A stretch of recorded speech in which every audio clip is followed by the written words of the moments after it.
Madame, Monsieur, bonsoir. Bienvenue dans ce journal. Ce qui domine l'actualité ce soir, c'est la visite d'État du président de la République dans le Moronou.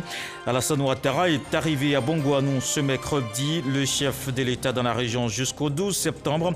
Alassane Ouattara se réjouit d'être dans cette belle région importante pour le pays compte tenu de son potentiel agricole. Il a présidé un conseil des ministres. Le président de la République est arrivé ce mercredi dans la région du Moronou et nous sommes en direct avec Marie-Laure Ngoran. Bonsoir Marie-Laure, on vous retrouve pour toute l'actualité dans la cité des Morofoué au premier jour de cette visite d'État. Cité des Morofoué au premier jour de cette visite d'État. Cité des Morofoué au premier jour de cette visite d'État. Bonsoir téléspectateurs de RTI 1. Bienvenue dans le journal du Moronou. La première boucle du cacao reçoit en ce moment le président de la République, Alassane Ouattara, pour une visite d'État.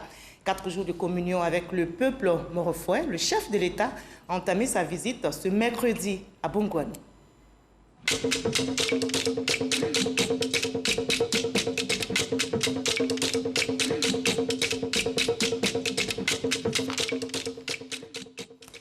Bienvenue dans le Moronou, la région du peuple Agni Morofoué, située au centre-est de la Côte d'Ivoire, est devenue région administrative à part entière en 2012. Le Moronou comprend 3 départements, Bongouanou, Ara, Mbato, 11 sous-préfectures, 10 tribus. Bongouanou est le chef-lieu de région. Le Moronou, c'est une superficie de 6670 km². La première boucle du cacao qui a contribué de façon remarquable au développement de la Côte d'Ivoire attend beaucoup de cette visite du président de la République, Alassane Ouattara, qui effectue sa 30e visite d'État. Voilà, après le handball en 2019, le président de la République, Alassane Ouattara, met le cap sur la région du Moronou pour sa 30e visite d'État. Il est arrivé aujourd'hui même à Bongouanou, où il a été accueilli. Vous allez le voir par une foule en liesse. Le président Ouattara a communié avec les populations. Il entame ainsi sa visite de 4 jours dans la région, nous rapporte Jérôme Kofi Abolé. 10 heures ce mercredi, l'hélicoptère à bord duquel le président de la République, Alassane Ouattara, atterrit sur cette place à Bongouanou.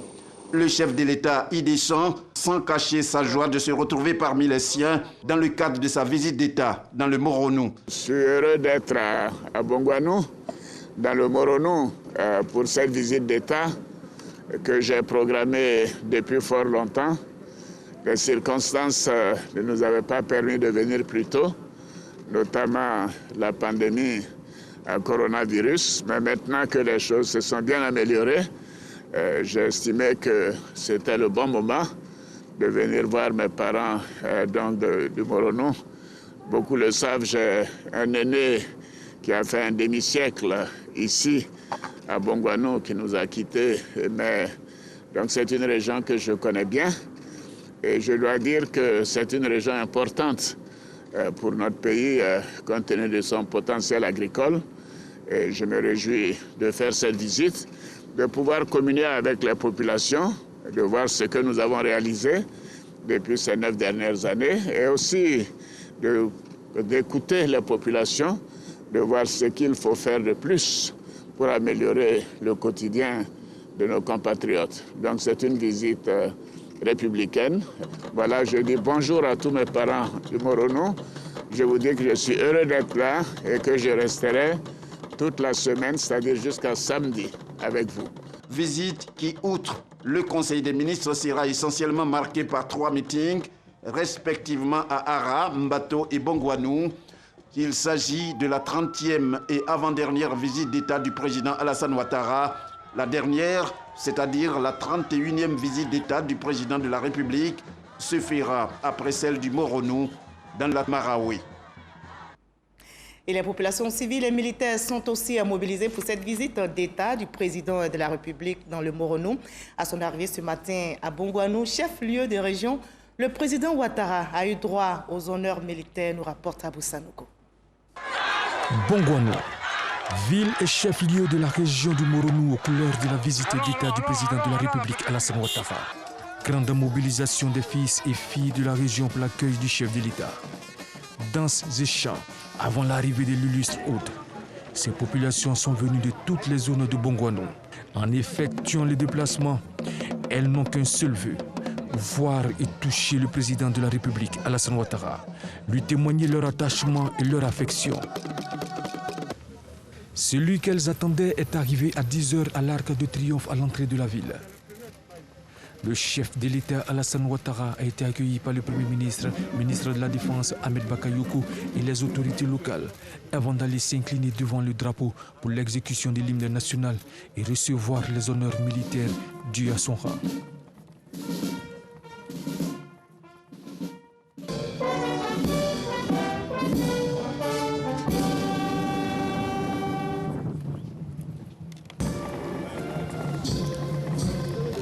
Honneur militaire rendu par la musique de la garde républicaine, le drapeau et sa garde, 2 pelotons de l'école de gendarmerie d'Abidjan et 3 sections de la garde républicaine, l'ensemble des troupes aux ordres du chef du bataillon Ndrikwa Yosej, commandant de la compagnie d'honneur de la garde républicaine. Puis le chef de l'État a échangé quelques civilités avec le grand commandement, les membres du gouvernement, le corps préfectoral, la chefferie traditionnelle, puis est allé à la rencontre des populations.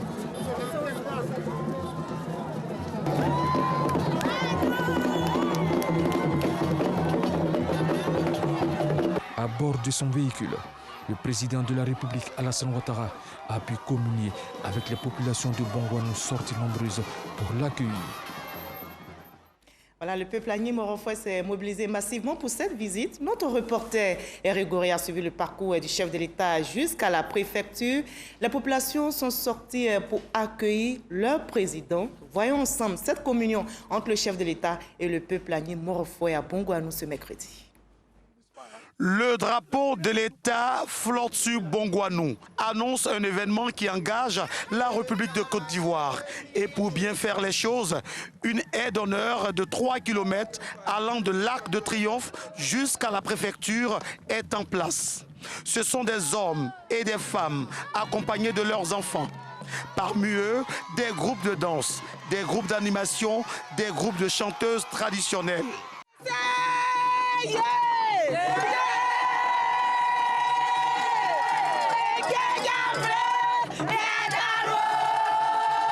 Autorités administratives et coutumières, élus et cadres, debout comme un seul homme.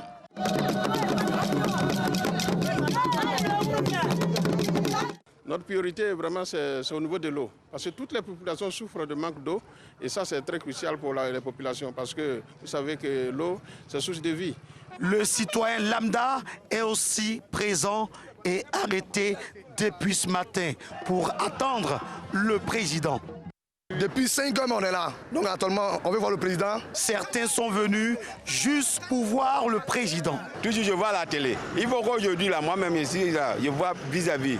D'autres espèrent le développement après le passage du chef de l'État. Nous pensons que la visite va permettre à la région de bouger au niveau des infrastructures, au niveau des services, tout et tout. On attend beaucoup de choses du président parce que lui, partout où il passe, il laisse des traces et des traces positives.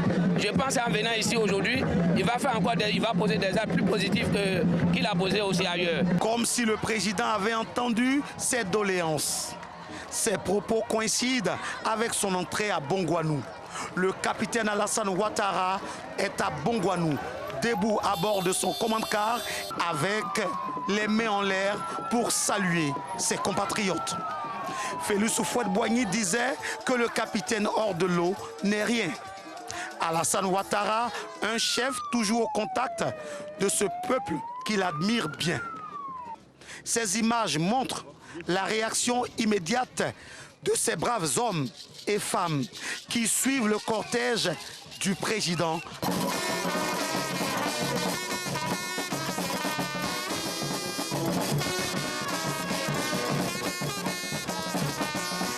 Alassane Ouattara est arrivé à Moronou. Le plat de la localité lui sera servi dans quelques instants. Dans la région, on mange le foutou 3 fois par jour. Au petit déjeuner, au repas de midi, au repas du soir. Donc c'est ça qu'il va manger. Après, l'assaisonnement, comme c'est un jour de fête, c'est la sauce pistache avec du poulet.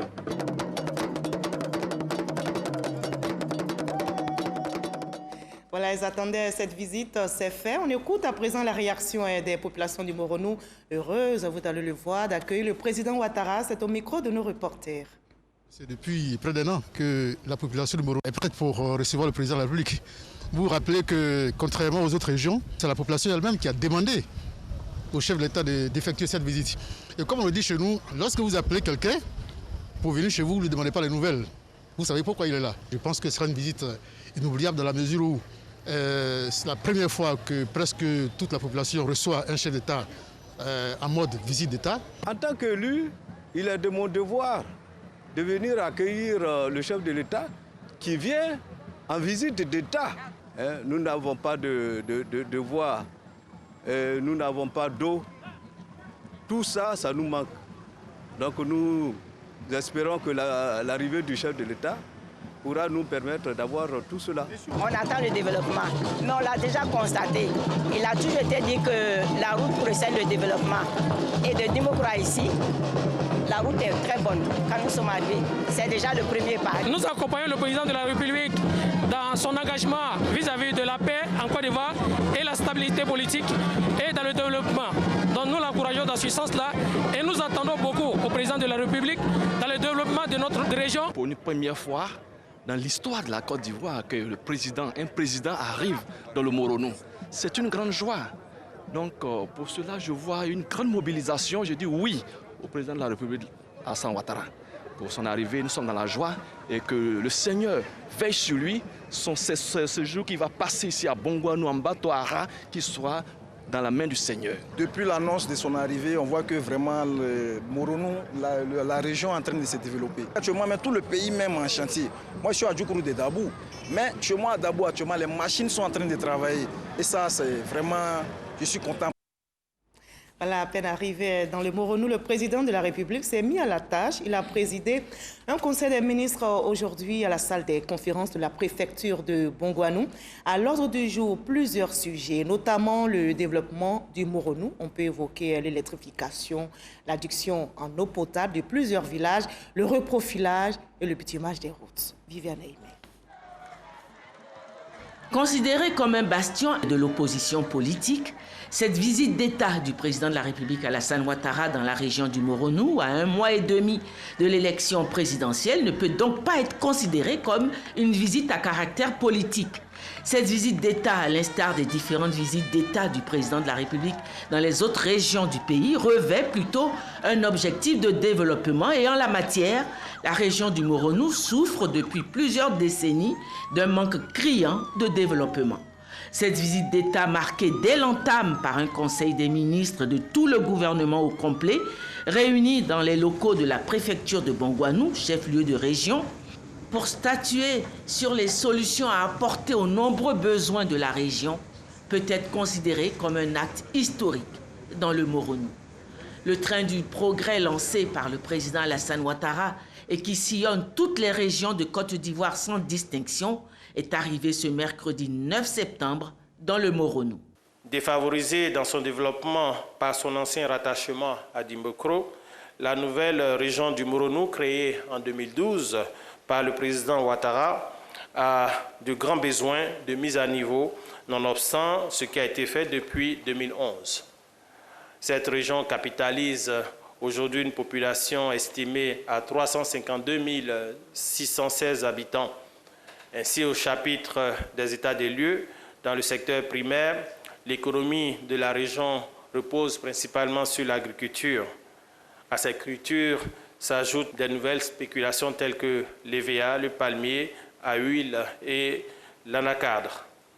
Sur le plan minier, la région du Moronou est la seule région productrice de bauxite de la Côte d'Ivoire.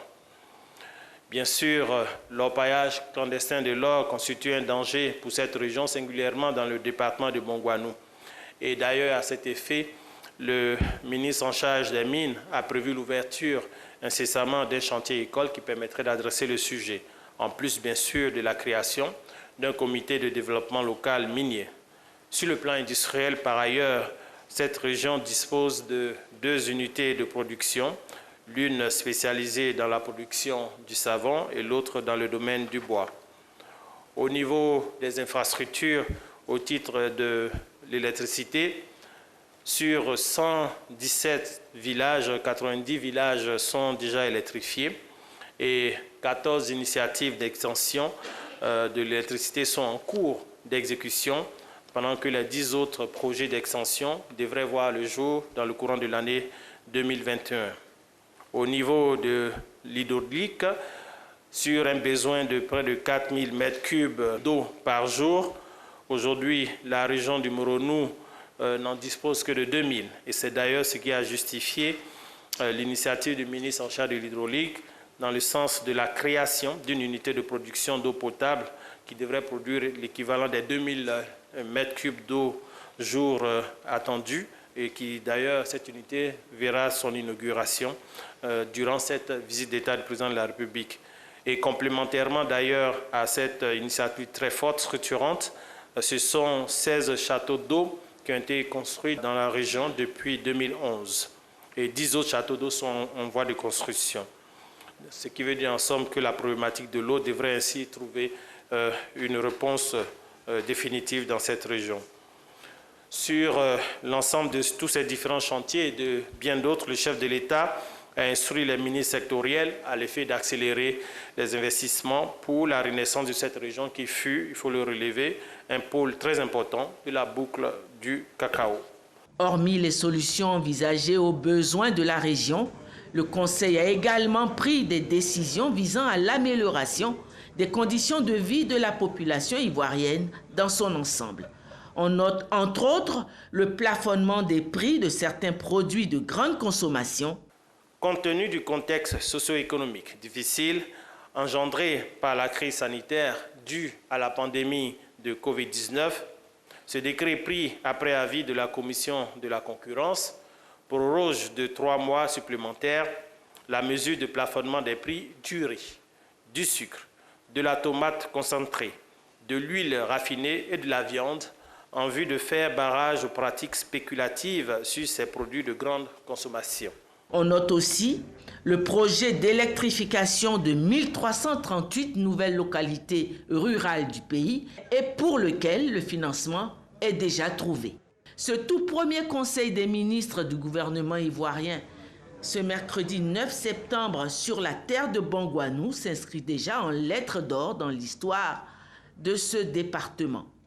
Même si la région a connu jadis un passé glorieux au temps de la grande prospérité de la boucle du cacao, cela fait plus de 40 ans que cette région vit en léthargie et son développement stoppé.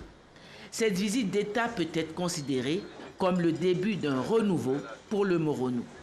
En accueillant ce mercredi matin le président de la République Alassane Ouattara, les populations, sans distinction d'appartenance politique, ont démontré qu'elles ont conscience de l'importance que revêt cette visite d'État, illustrant de belle manière cette éclatante vérité qui est que la politique divise, mais le développement rassemble.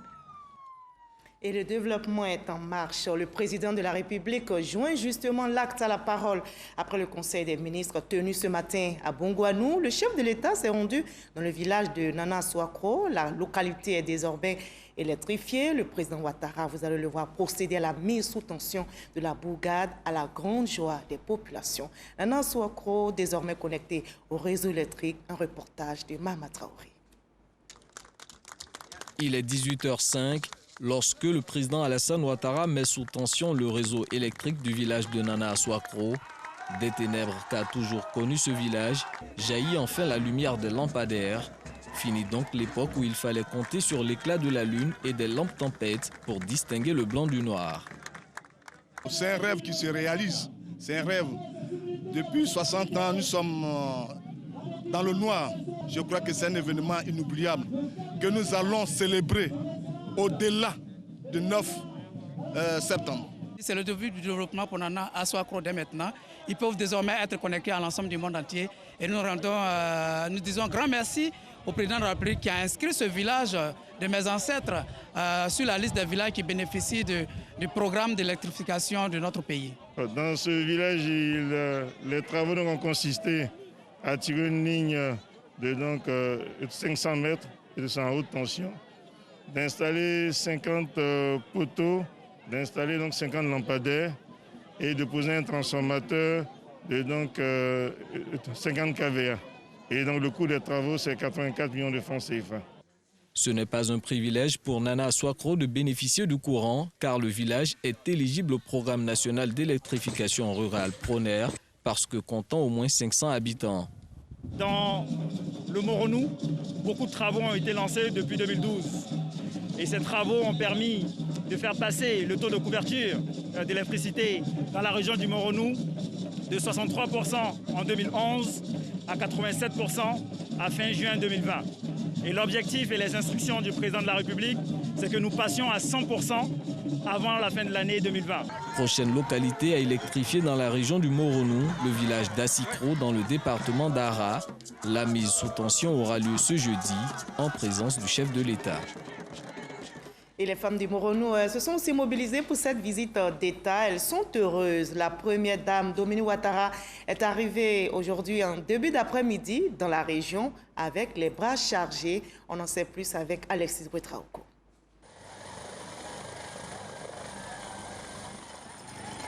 La première dame de Côte d'Ivoire, Dominique Ouattara, est aux côtés de son époux pour cette visite d'État dans le Moronou.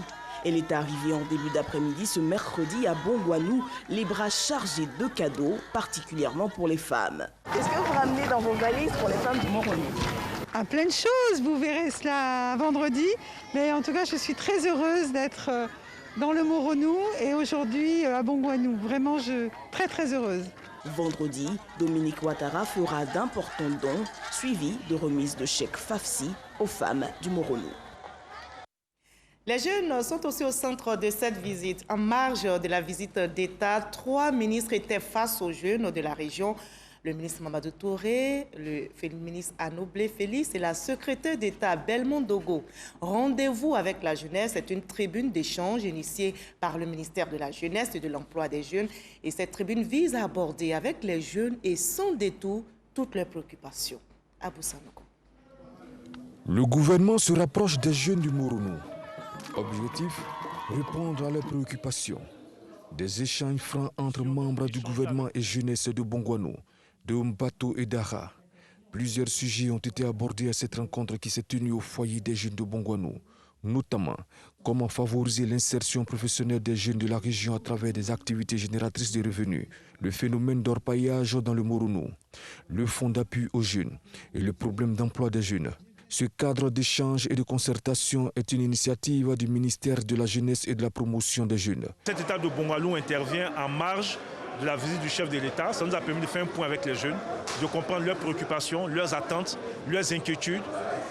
Et je note, comme partout ailleurs, la préoccupation essentielle des jeunes, ce sont les questions d'insertion. Il y a beaucoup de choses qui ont été faites ici avec le PGDEC et avec des résultats visibles.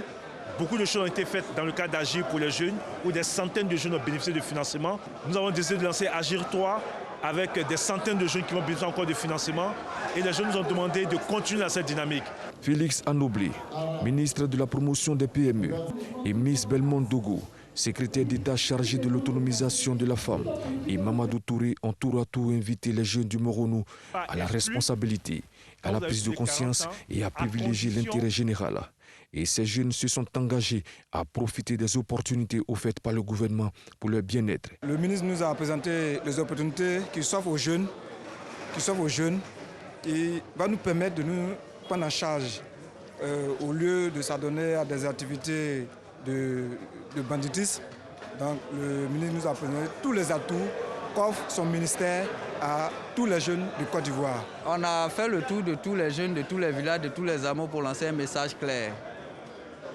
La meilleure politique, c'est la politique du développement. Et aujourd'hui, la visite du chef de l'État, ce n'est pas une visite politique, c'est le développement qui est en train de venir vers nous. 100 millions de francs CFA seront dégagés pour la région de Côte d'Ivoire pour permettre aux jeunes de bénéficier de financement.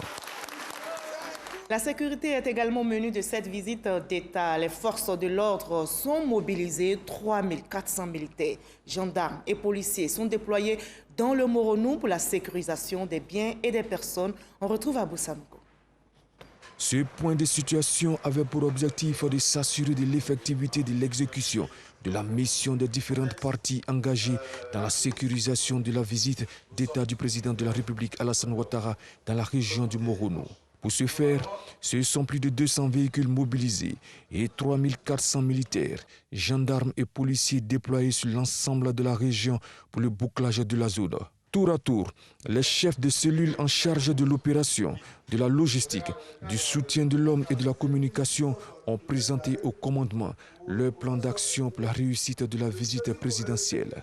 Entre autres, ce sont des patrouilles mixtes de la police, de la gendarmerie et de l'armée qui sont prévues sur les axes principaux et secondaires. Un communiqué de presse diffusé auprès des radios locales afin de faciliter la libre circulation des biens et des personnes dans les localités de Bongouanou, Dara et de Mbato. Les chefs des grands commandements se disent satisfaits du travail déjà abattu et restent confiants pour une visite d'État réussie. Cette opération de sécurisation menée depuis le 7 septembre 2020 se poursuivra jusqu'au dimanche 13 septembre prochain. Voilà, je rappelle que le président de la République passera 4 jours dans la région du Moronou. 4 jours de communion avec le peuple. Annie Morofoué, il visitera les 3 départements de la région. Demain, jeudi 10 septembre, le président Ouattara animera un meeting inaugural à Ara. Ara, c'est une superficie de 425 km². C'est à la fois une sous-préfecture et une commune de plein exercice. Illustration avec cette carte postale signée Herman Niamé. L'une des 3 préfectures du Moronou, région située à l'est de la Côte d'Ivoire. Elle est à la fois une sous-préfecture et une commune de plein exercice, avec une population estimée à 65 000 habitants, selon le dernier recensement général de la population. Elle est limitée au nord par la sous-préfecture de Krigbé, au sud par Akoupé, à l'est par Bengourou et à l'ouest par la sous-préfecture de Kotobi. Ancienne boucle du cacao, l'économie d'Ara repose principalement sur le binôme café-cacao. À ces cultures s'ajoutent les spéculations telles que l'EVA et le palmier à huile. Situé en zone forestière, on y cultive l'igname, la banane, l'arachide, le riz et les légumes pour lesquels Ara demeure une zone importante de production. Le commerce dans cette localité est tenu en grande partie par les commerçants détaillants. Par ailleurs, les cultures vivrières font l'objet d'un commerce important détenu par les femmes. Depuis la dernière élection municipale de 2018, Arlette Badou Nguessan a été élue maire de cette commune. Et nous avons un invité sur ce plateau, c'est la première femme élue en tant que maire de la commune d'Ara. Madame Arlette Badou Nguessan est avec nous. Bonsoir. Bonsoir. Madame le maire, Madame Arlette Badou Nguessan. Voilà, le président de la République anime demain son premier meeting dans votre commune. C'est le premier meeting de la région. Dites-nous, dans quel état d'esprit se trouvent en ce moment les populations d'Ara? Les populations d'Ara sont debout, sont fières et sont mobilisées pour attendre le président de la République. Elles sont en joie parce que c'est un événement historique. Quelles sont les dispositions? Qu'en est-il des dispositions? Vous savez que nous sommes en pleine pandémie encore, pandémie de Covid-19. Alors, dispositions au plan sécuritaire? Bon, toutes les dispositions ont été prises au niveau sécuritaire, au niveau de la santé, au niveau aussi de la sécurité urbaine. Tout a été bouclé. Je crois que vous n'avez pas à vous en faire, ça se passera bien. Tout est fin prêt donc? Tout est fin prêt. Et vous présenterez certainement le livre blanc qui contient les doléances des populations. Donnez-nous une idée de vos attentes. Je crois que les attentes sont pareilles dans toute la région.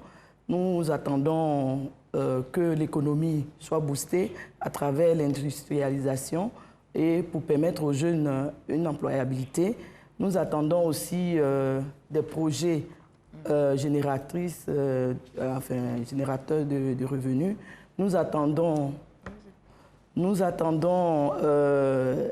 des infrastructures au niveau de l'eau potable, au niveau de l'électricité, des infrastructures routières également, pour avoir accès et surtout pour sortir les produits. Vous savez que nous sommes dans une zone principalement agricole et donc pour acheminer nos produits au niveau d'Abidjan. Et les priorités, pour terminer? Les priorités, comme je l'ai dit tout à l'heure, les priorités, c'est l'autonomisation des femmes, de ces valeureuses femmes du vivrier, et aussi au niveau des jeunes. Vous savez que nous sommes à grande partie, la jeunesse représente la grande partie de la population, et donc nous avons à cœur l'emploi des jeunes, et c'est cela notre priorité. Merci beaucoup, Madame Arlette Badunguessan, d'avoir été avec nous sur ce plateau. Je rappelle que vous êtes la première femme élue, la première femme maire d'Ara. Merci d'avoir été avec nous. Merci beaucoup. Demain, le chef de l'État sera à Ara, où il animera son meeting inaugural.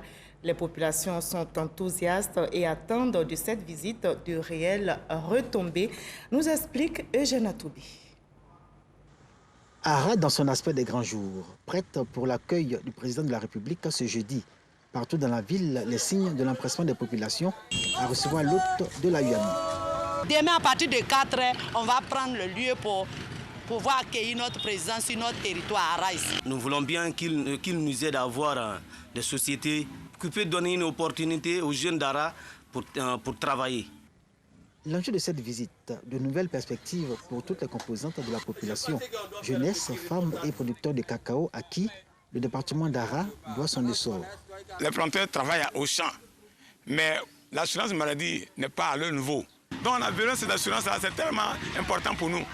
Et puis encore la banque, on a besoin aussi des banques départementaux. Nous avons des problèmes d'eau, on sert quartier par quartier selon les zones. Nous avons un hôpital qui n'est pas totalement équipé.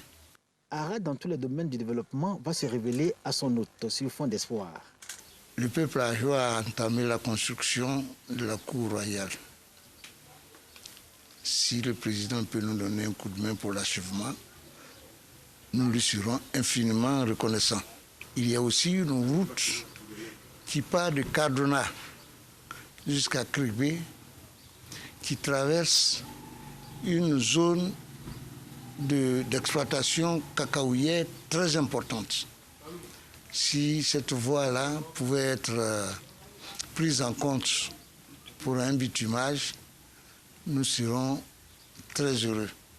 Dans la Yuanou, comme dans tout le Moronou du reste, les besoins et attentes des populations sont nombreux. Là, le président de la République poursuit sa visite d'État dans le Moronou. Je vous livre à présent le programme de la deuxième journée de cette visite d'État. Demain, jeudi, 10h25, arrivée du président de la République, Alassane Ouattara, à Ara. À 10h40, mise sous tension du village d'Assikro. 11h20, meeting. À 17h30, rencontre avec les cadres, chefs traditionnels et guides religieux de la région du Moronou. Et vous l'avez compris, c'est la fin de ce journal du Moronou. Merci de nous avoir suivis. Depuis la région du peuple, Agni Morofoué, nous vous souhaitons la paix. À demain pour une autre édition. Je vous laisse en compagnie de Kolo Klubali. Allez à vous, Abidjan. Merci Marie-Laure Ngoran. On vous retrouve demain pour le journal du Moronou à l'occasion de la visite d'État du président de la République dans la région jusqu'au 12 septembre. On quitte le Moronou pour Yamoussoukro durant 3 semaines. 7 membres du gouvernement se sont succédés au Sénat, des travaux menés dans différentes commissions de la Chambre haute du Parlement. Au total, 16 projets de loi présentés par ces émissaires, des textes qui viennent d'être adoptés en séance plénière à la Fondation Félix Houphouët-Boigny. Kader Sogodoko. Fondation Félix Houphouët-Boigny de Yamoussoukro, mardi 8 septembre, il est 22h. Sarah Sako Fatiga sonne la cloche qui met fin à la plénière. Démarrée à 10h GMT, cette plénière avait à l'ordre du jour la délibération de 16 projets de loi présentés par 7 membres du gouvernement qui se sont succédés durant 3 semaines. Ils ont attrait au grand chantier de développement de la Côte d'Ivoire, économie et finances, mines et géologie, agriculture et développement rural, budget et portefeuille de l'État, investissement privé, justice et droits de l'homme et enfin plan et développement. Pendant 12 heures de temps, les sénateurs ont passé en revue tous les articles qui leur ont été soumis. Au bout du compte, ils ont accordé leur quitus. Ce fut long et il le fallait. Malgré les 12 heures restés assis, nous n'avons pas vu le temps passer. Je peux vous dire que nous avons donc passé 12 heures sur 16 projets de loi, 12 projets de loi qui étaient de la Commission des affaires financières et 4 de la KG. Et je tiens à féliciter les présidents de commission et leurs rapporteurs, parce que les 12 heures, c'était seulement 2 commissions. Franchement, je tiens à les féliciter. Prochain rendez-vous avec les sénateurs, novembre 2020. Place à présent à l'élection présidentielle d'octobre 2020. Dans le Bafing, le ministre de l'Agriculture lance un programme d'urgence agricole. Il concerne tout le pays. Sa mise en œuvre va coûter 16 milliards de francs CFA. C'est une initiative pour impulser le développement du secteur impacté par la crise sanitaire. Mamadou Kwasi. Le secteur agricole, fortement impacté par la crise sanitaire, veut se faire une nouvelle vie. Il lui faut donc trouver des solutions pour améliorer les conditions de travail et de vie des producteurs. Le gouvernement met donc en place le programme d'urgence du secteur agricole avec une enveloppe de 16 milliards de francs CFA. Un programme qui permet l'acquisition de matériel roulant et agricole ainsi que des intrants. Et c'est le Bafing qui a été choisi pour le lancement de ce programme du ministère de l'Agriculture et du Développement rural. Le PURGA, volet vivrier, prend en compte les filières suivantes: le maïs, le manioc, la banane plantaine, les cultures maraîchères. Au total, c'est 100 000 bénéficiaires qui vont mettre en place 28 000 hectares de culture. Les bénéficiaires et les élus du Bafing ont exprimé leur gratitude au président de la République, Alassane Ouattara. Ils ont rassuré le ministre Kobena Kwasi Adjoumani du bon usage de ces dons, des dons qui vont leur permettre d'accroître la production tout en améliorant leurs conditions de travail. Le ministre Moussa Sanogo, cadre du Bafing, et Kobena Kwasi Adjoumani ont indiqué que ce programme d'urgence du fait de la crise sanitaire vient répondre à une préoccupation, celle de satisfaire les besoins du bon paysan. Je voudrais surtout inviter nos parents à faire un très bon usage du matériel et des équipements qui ont été mis à leur disposition afin de permettre à ces projets d'urgence d'atteindre les objectifs visés. On produit dans la perspective de la commercialisation. C'est pour cela que vous voyez de l'engrais, vous voyez des pulvérisateurs, vous voyez des tracteurs équipés en pulvériseurs et en laboureurs. Parce que le président Alassane Ouattara a produit de l'économie. Cette économie maintenant doit être repartie. Et c'est cette répartition que nous sommes en train de faire. D'autres le font dans d'autres secteurs d'activité, tels que par exemple l'énergie. Tout ça, ça participe du programme social du gouvernement. Nous les avons exhortés à faire en sorte qu'au soir du 31 octobre 2020, ce soit le président Alassane Ouattara qui gagne ces élections, s'ils veulent continuer de bénéficier de tous ces atouts qui sont quand même importants pour leur bien-être. Avant la cérémonie de Touba, la délégation du ministère de l'Agriculture et du Développement rural était à Koro, toujours dans la région du Bafing, pour le lancement des travaux de construction d'une retenue d'eau pour des activités agricoles. Un investissement de 2 milliards de francs CFA pour intensifier la riziculture et la culture maraîchère ainsi que la pisciculture. Il faudra aussi des finances pour le secteur du riz en Côte d'Ivoire. Justement, un groupe marocain s'engage avec le ministère de la promotion de la riziculture. Les deux parties ont signé un protocole d'accord. Il vise à redynamiser la filière rizicole dans le pays. 4 axes majeurs pris en compte dans cette convention dont nous parle Cheikh Koné. La signature de ce protocole d'accord entre le groupe marocain OCP Africa et le gouvernement ivoirien à travers le ministère de la promotion de la riziculture ouvre une nouvelle ère pour la filière rizicole ivoirienne. OCP Africa est convaincu du potentiel de croissance du secteur de la riziculture en Côte d'Ivoire et souhaite mettre en place des solutions durables et novatrices permettant de lever les principales barrières de sa pleine réalisation. Nous pourrons fournir aux riziculteurs de pays l'ensemble des conditions nécessaires à l'augmentation pérenne de leurs rendements et revenus. Notre approche facilite l'accès à des intrants de qualité, au financement, à la formation aux bonnes pratiques et au marché. Les acteurs de la filière n'ont pas voulu se faire compter cet accord historique, des producteurs en passant par les semenciers jusqu'aux leaders de poules. Dans sa mise en œuvre, cet accord va s'intéresser entre autres au développement des chaînes de valeur des activités rizicoles, au développement des fertilisants, ainsi qu'à la sensibilisation des riziculteurs sur les bonnes pratiques agricoles. Être autosuffisant nous fait économiser 300 milliards. Bien sûr, après avoir pris en compte tous les investissements nécessaires à arriver à l'équilibre et à un espace d'exportation. Donc l'enjeu de la Convention d'Ovie est tellement important. Le ministre de la Promotion de la Riziculture s'est réjoui de cette avancée notable pour la filière en Côte d'Ivoire. Une avancée qui permettra, selon lui, de basculer progressivement d'une riziculture traditionnelle de subsistance à une riziculture de marché moderne, performante et rentable. Actuellement, nous préparons déjà la campagne 2021. Donc on peut dire que cette signature résout le problème des engrais. Donc nous allons régler aussi tous les autres problèmes, comme on l'a dit, parce qu'aujourd'hui il s'agit d'une riziculture intégrée.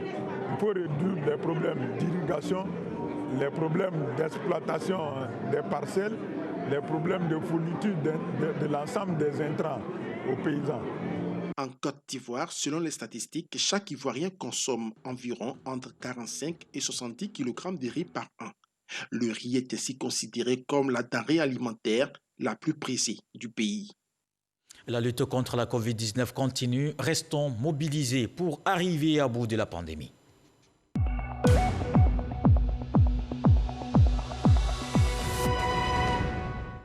L'Égypte aux côtés de la Côte d'Ivoire. Dans la lutte contre la Covid-19, le pays envoie une cargaison d'aide médicale, du matériel sanitaire, des kits de protection pour appuyer les initiatives du gouvernement ivoirien, un don d'une valeur de 90 millions de francs CFA. Franck Wadjo. Une poignée de main pour illustrer la bonne santé des relations fraternelles entre la République arabe d'Égypte et la Côte d'Ivoire. Et dans le contexte actuel de lutte contre le coronavirus, elle se matérialise en actions notables. Cette cargaison d'aide médicale est un don de l'Égypte à la Côte d'Ivoire. Il s'agit d'un colis de 8 palettes de 500 kg, des tenues de protection et des gants entre autres. Un don de 90 millions de francs CFA. Le sens de cette initiative émane des excellentes relations qui nouent les deux pays, les deux présidents, le président Abdel Fattah el-Sisi et le président aussi, son excellence le président Alassane Ouattara, suite aussi à la visite du président égyptien ici en Côte d'Ivoire en avril 2019 et la coopération dans le secteur de la santé, parce qu'ils ont signé alors, lors de cette visite un accord de coopération médicale et c'est aussi une illustration de cette coopération. À la réception du don, les autorités ivoiriennes, les affaires étrangères et la santé. Nous sommes parvenus quand même à maîtriser cette situation qui était très dramatique à ces premières heures, mais nous restons toujours dans la pandémie. Et donc il ne faut pas qu'on baisse les bras, nous devons toujours continuer à nous battre et c'est pourquoi ces dons arrivent vraiment à point nommé. Donc nous venons de réceptionner de la part du président égyptien, son Excellence Al-Sisi, l'expression de l'excellence des relations d'amitié et de coopération entre nos deux pays. Parce qu'ils ont découvert à juste titre que les potentialités existent, elles sont énormes et qu'il suffit d'un surcroît de volonté pour pouvoir hisser à un niveau plus important les relations qui existent entre la République arabe d'Égypte et la Côte d'Ivoire. La coopération ivoiro-égyptienne au beau fixe selon l'ambassadeur d'Égypte, son Excellence Wael Bedani. Elle est axée sur les domaines de l'investissement, de l'énergie et la recherche, mais aussi dans le domaine économique, notamment le commerce. Dans l'actualité politique, le RHDP se prépare à investir le terrain pour la présidentielle d'octobre. Le directeur exécutif Adama Bictogo rencontre les coordonnateurs régionaux. Il les invite déjà à mener des activités de proximité. Un timbre pour commémorer 50 ans de relations diplomatiques entre la Côte d'Ivoire et le Vatican à l'effigie du Saint-Père François et du président ivoirien Alassane Ouattara. Ce timbre a été présenté à sa sainteté le pape François au cours d'une audience accordée à l'ambassadeur de la Côte d'Ivoire auprès du Saint-Siège, Louis-Léon Boni. Sur ce timbre figure également l'image de la basilique Notre-Dame de la Paix de Yamoussoukro, don du président Félix Houphouët-Boigny au Vatican. Voilà qui met un terme à ce journal. Merci de l'avoir suivi. Retour de l'actualité 23h avec Marine Cognan. Retenons qu'il n'y a pas plus grand bonheur que la venue d'un hôte dans la paix et l'amitié. Dieu voulant, on se retrouve demain.